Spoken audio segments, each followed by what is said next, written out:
25. At exactly 0023, two bright fireballs tore through the night sky above Saki Airport in Novofedorivka, located on the western coast of the Crimean Peninsula. This was no ordinary attack. It was the opening note of a massive, carefully orchestrated operation aimed at crippling Russia's southern flank. When the sirens began blaring at the Russian Black Sea Fleet Command Center in Sevastopol, the radar screens lit up with dozens of targets approaching from the west and north of the peninsula. Each dot that appeared on the screen was a threat. This was the sound of an army of 63 unmanned aerial vehicles and 3 missile drones, each serving a different purpose, taking off from different points in Ukraine. The Russian Lieutenant General in command of the Integrated Air Defense System, IADS, in Crimea did not hesitate. He gave the order, "Engage all targets." This was exactly the reaction the Ukrainian planners had anticipated. S-400 batteries, Pantsir S-1, and Tor M1 systems launched a missile barrage that lit up the sky. However, each interceptor missile launched was a step toward closing the trap's steel jaws. Most of these missiles were heading toward a trap. The backbone of this first wave was 48 low-cost, high-speed, small-payload decoy UAVs. These platforms were more of an economic and psychological argument than a weapon. They were mass-produced, simple designs with composite bodies that absorbed rather than reflected radar waves, modified commercial drones, and even less sophisticated platforms like the aging UJ-22 Airborne, reconfigured for one-way missions. Their tasks were simple but vital: to saturate the Russian air defense system, deplete its valuable interceptor missiles, and most importantly, force it to reveal itself. As the air defense batteries around Saki and Kacha airfields, Sevastopol, Simferopol, and Yevpatoria picked off this swarm of decoys one by one, each successful hit was actually a strategic loss. More importantly, each missile launch provided Ukraine's signals intelligence, SIGINT, units with an invaluable data package: the battery's exact location, the frequency range of its engagement radar, and its reaction time. Russian air defense was mapping itself. Russian generals began preparing their reports, believing they had successfully repelled a major attack. But this was merely a diversion. What was actually happening was akin to a chess master deliberately allowing his opponent to see all his potential moves. The real hunters were approaching silently and low, in the electronic and physical shadows created by this chaos. The Russian air defense network had swallowed the bait and fallen into the trap. The corridors were now open for the main strike force. Behind this veil of chaos, from a secret launch site near Odessa, the deadliest hunters of the night began their journey of approximately 300 kilometers. 2 heavy Peklo missile drones and 4 UJ-26 Bober drones carrying 50-kilogram warheads. Simultaneously, 4 lighter AQ-400 sides took off from a point closer to the Kherson front line. The genius of the plan was based on flawless timing that would allow these platforms, with their different speeds and ranges, to converge over the target within seconds after a flight of hundreds of kilometers. Traveling at approximately 200 kilometers per hour, the Bober's journey would take nearly 2 hours. The Peklo, reaching speeds of 700 kilometers per hour, would reach the target in 35 to 40 minutes. Therefore, the slower Bober missiles were launched much earlier, their timing perfectly synchronized with the arrival of the Peklo and Scythe missiles. This was a 4-dimensional battle plan designed to make the enemy's decision-making cycle impossible, going beyond simple timing. At 1:45, the main striking force was approaching the western coast of Crimea.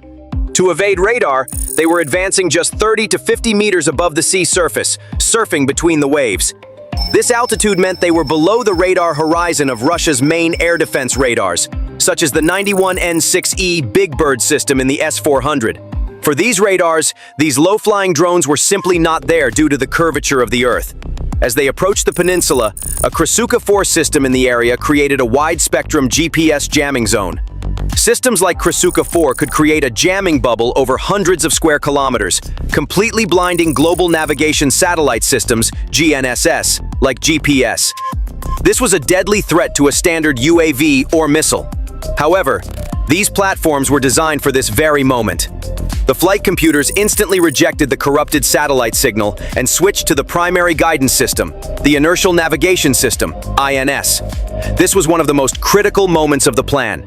Russia's biggest trump card, electronic warfare, was rendered ineffective with a single software command. Using high-precision ring laser gyroscopes and accelerometers, they continued to maintain their course with millimeter precision, even without GPS. They were flying blind, but they were not lost. As the smokescreen closed, the real striking force of the operation took center stage. This was not a random attack, but a surgically precise operation designed to paralyze the Russian logistics ecosystem, fuel transportation, ammunition in Crimea. Before reaching the main target, the supporting elements had to be eliminated. The first surgical strike of the operation was directed at the Ivazovskaya train station, the railway artery leading to the logistical heart of Feodosia. This station was a critical junction where fuel from the oil terminal was loaded onto railway tankers and sent to the front. 3 AQ-400 Sive UAVs, modified with 30-kilogram warheads that were lighter but more penetrating, were directed at this target. While air defenses were focused elsewhere, these 3 drones infiltrated at low altitude. The first UAV targeted the station's administrative building and signaling center, crippling command and control. The other 2 physically damaged the railway tracks by targeting the switches and rails. Although the attack did not cause a major fire, it achieved its objective. The railway connection between the Feodosia terminal and the southern front was severed. Simultaneously, another deadly package was approaching a different target deep inside Crimea. This target was the main ammunition depot belonging to the 18th Combined Arms Army fighting on the Kherson and Zaporizhia fronts. The force assigned to this attack consisted of 4 specially modified UJ-26 Bober and 1 Peklo missile drone. Instead of standard warheads, the Bober drones were equipped with 50-kilogram powerful explosives that increased their destructive power many times over, albeit at the cost of slightly reduced range. The air defense's attention was still distracted by the decoy targets. The striking force infiltrated at low altitude. The first Bober breached the perimeter defense of the storage area and plunged into one of the main buildings. Seconds later, the other Bober missiles, and finally the Peklo missile drone, with its massive 120-kilogram warhead, struck the target. Peklo's imaging guidance, activated in the terminal phase, used preloaded satellite images to identify the point where ammunition boxes were most concentrated and directed its strike there. The result was, in a word, apocalyptic. Hundreds of tons of artillery shells, Grad rockets, and S-300 missiles detonated simultaneously. A massive fireball lit up the night sky, and the seismic shockwave was felt kilometers away. In a single night, the 18th Army's fist was not broken. It was vaporized. While all these attacks were taking place, the spearhead of the operation was making its final approach to the lifeblood of Crimea, the Feodosia Sea Oil Terminal. This package, consisting of a total of 10 platforms, including 4 AQ-400 Scythe, 30-kilogram warhead, 4 UJ-26 Bober, 50-kilogram warhead, and 2 heavy Peklo missile drones, 120-kilogram plus warhead, was designed to stop Russia's war machine in the south. Due to the general state of alert on the peninsula, the lower-tier air defense around the terminal, systems like Pantsir, opened fire. A Pantsir battery locked onto an approaching Bober, and a 57 E-6 missile, capable of speeds of approximately 1,300 meters per second, was launched into the night sky. For the operator, this was a successful interception. He was in control. However, as the missile progressed toward its target, the nightmare scenario unfolded. The tactical display suddenly filled with 5, 6, 7 new targets appearing almost simultaneously from the west, southwest, and northeast. The system was now facing a logic crisis. However, the passive radar detector, RWR, on the Bober instantly detected this lock and activated the mini EW pod. The clear lock on the Russian operator's screen suddenly became blurred. In the midst of this electronic duel, 1 Scythe and 2 Bober were shot down in the ensuing clash. However, the remaining 7 strike assets were locked onto their targets.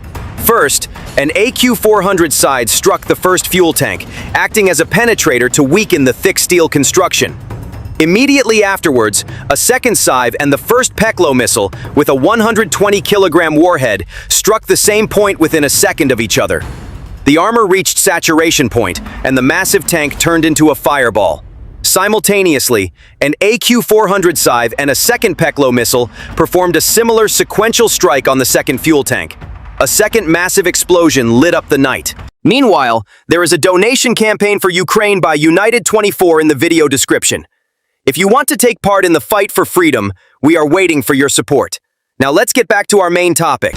Finally, two UJ-26 Bober missiles, which flew slower but carried heavier 50-kilogram warheads, and the last AQ-400 Scythe took advantage of the chaos created by the first two explosions and headed for the third tank. Although the total amount of explosives hitting this tank was not normally sufficient, the chain reaction and intense heat from the explosions of the first two tanks triggered the third tank to ignite.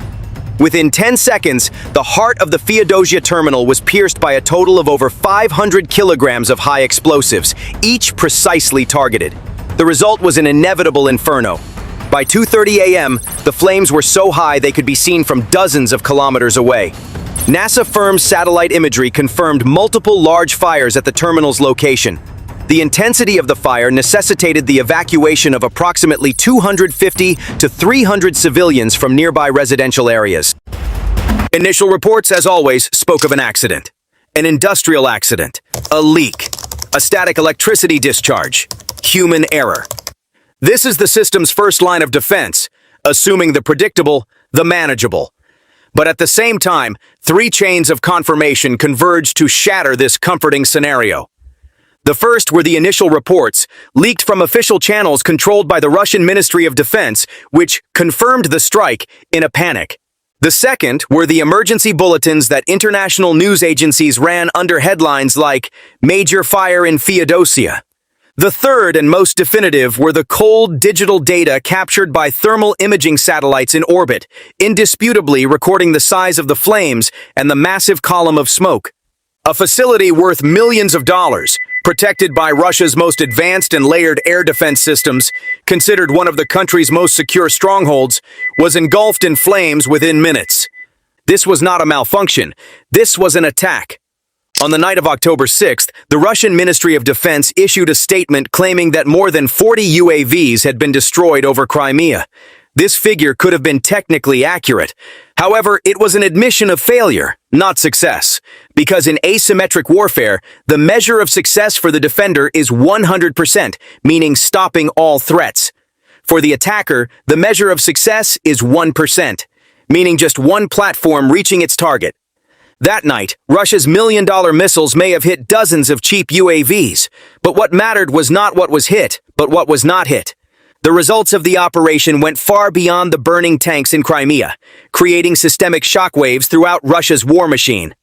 The Feodosia maritime oil terminal was not just a storage facility. Inherited from the Soviet era, this facility, one of the Black Sea's most strategic fuel and ammunition transfer centers, was the beating heart of Russia's military operations on its southern front. With its enormous capacity of 250,000 tons, this facility was the main center supplying fuel to Russian troops in Kherson and Zaporizhia by rail, sea, and road. It stored not only crude oil, but also special products that brought every part of the war machine to life. Diesel fuel that powered the advance of T-90M and T-72B3 tank units. TS-1 jet fuel that kept the K-52 Alligator attack helicopters and Su-25 Frogfoot close air support aircraft dominating the battlefield in the sky. And most importantly, the heavy marine fuel that determines the range of Kaliber cruise missiles launched from the Admiral Grigorovich-class frigates of the Black Sea Fleet and the projection of Russia's naval power. A single day's interruption at this terminal could halve the operational tempo of a tank brigade at the front, limit the number of sorties by an air regiment, and disrupt a fleet's patrol plans. But Feodosia's importance extended beyond military logistics. This facility was a perfect example of the modern strategy known as dual-use infrastructure. The same pipelines and storage tanks supplied electricity to civilian settlements in Crimea and fuel to armored units at the front. A strike here would not only slow down the military wheel, but also disrupt the rhythm of civilian life, creating regional instability. Therefore, destroying this hub meant not only clogging the Army's circulatory system, but also paralyzing the enemy's military and civilian nervous systems at the same time. This attack turned the already existing fuel crisis in Crimea into a complete collapse.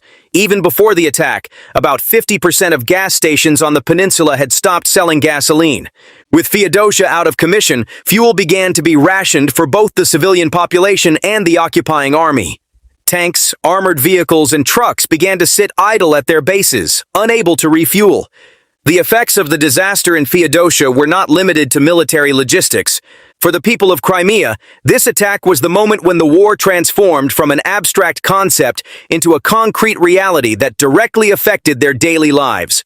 Long gas lines, rising food prices, and constant air raid sirens created an atmosphere of panic and insecurity on the occupied peninsula. Russia's propaganda narrative, which presented Crimea as an impregnable fortress, was reduced to ashes amid the flames of burning oil tanks. At the same time, the closure of airports in 8 different regions of Russia and power outages in cities such as Belgorod sent a clear message to the Russian people that the war was no longer confined to Ukrainian territory. Russia was well aware of the absolute importance of this strategic asset and had mobilized its best technology to protect it. That is why Crimea was home to one of the world's most dense and sophisticated integrated air defense systems, IADS. This was a layered defense philosophy, rather than a single system, with components communicating with each other and covering each other's weaknesses. It was a modern 21st century manifestation of the Soviet doctrine developed during the Cold War to counter NATO cruise missiles and stealth aircraft. At the pinnacle of this philosophy was the S-400 Triumph system, the brain and eyes of the network. It was also supported by lower and mid-tier air defense systems. In theory, this system was impenetrable. The doctrine was flawless. The S-400 would see, transmit the data, and the Panzer and Tor would destroy. Each layer would cover the gaps of the previous one. However, the backbone of this operation was not a million-dollar stealth aircraft or a hypersonic missile. On the contrary, the weapon of this operation was a physical manifestation of modern asymmetric warfare philosophy, a long-range, one-way attack unmanned aerial vehicle developed by Ukraine using its own resources. This weapon was the 21st century equivalent of David's slingshot. It relied not on brute force, but on intelligence, cost-effectiveness, and to subvert the enemy's expectations. The design philosophy of these platforms can be summed up in one word: expendability. While a single S-400 interceptor missile costs millions of dollars, the production cost of one of these UAVs was in the tens of thousands of dollars. This economic asymmetry created an equation where the aggressor, willing to lose dozens of UAVs, forced the defender to waste just one missile. This was a war of attrition. However, it was not steel that was being worn down, but the enemy's economy and ammunition stocks. Ultimately, this operation marks a significant evolution in Ukrainian military strategy. It demonstrates a mature capability in planning and executing complex operations that integrate intelligence, deception, and multi-platform precision strikes. This single operation will necessitate a fundamental reassessment of Russian air defense doctrine. Globally, this attack will serve as a definitive case study on the power of massed unmanned systems. Thank you for choosing us. The targets mentioned in this operation story, such as the Saki Air Base, Katsa Air Base, 18th Army Ammunition Depot, cities across Crimea, the train station, and most importantly, the Feodosia refinery, are entirely real. Furthermore, these targets were under attack by Ukrainian forces at the specified times. Our operational narrative was prepared based on analysis by our technical experts of official data from the Russian Ministry of Defense and the Ukrainian Ministry of Defense, as well as verified images from social media.